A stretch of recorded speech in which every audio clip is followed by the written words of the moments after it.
Hi friends, నేను మీకు ఒక రెసిపీ చూపిస్తున్నా. అందరికీ తెలిసిన రెసిపీయే, కానీ కొంతమంది తెలియని వాళ్ళు ఉంటారు కదా. ఎండి చేపలు, మెత్తళ్ళు, చింత చిగురు.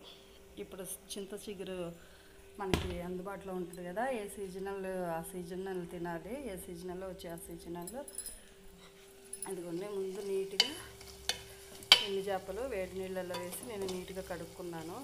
ఒక 2 ఆనియన్స్, ఒక 5 or 6 పచ్చిమిర్చి టేస్ట్కి తగినట్లు, ఎందుకంటే చింత చిగురు పుల్లగా ఉంటుంది కదా, అందుకని. ఇదిగోండి, ఇది మంచిగా వేగాయి. వేగిన తర్వాత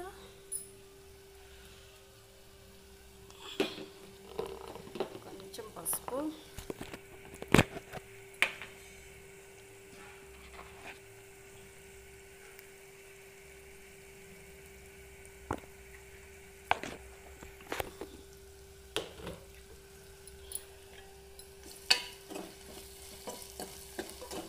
మంచి స్మెల్ వస్తాయి ఈ వేగిన తర్వాత. ఎండు చేపలు తర్వాత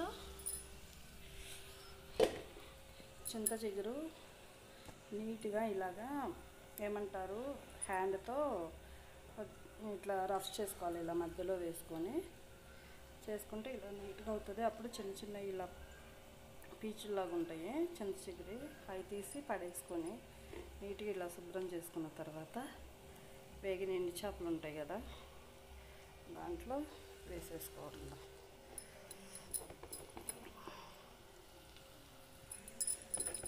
మా అత్తయ్య గారు క్లీన్ చేశారు ఈ చింత చిగురు.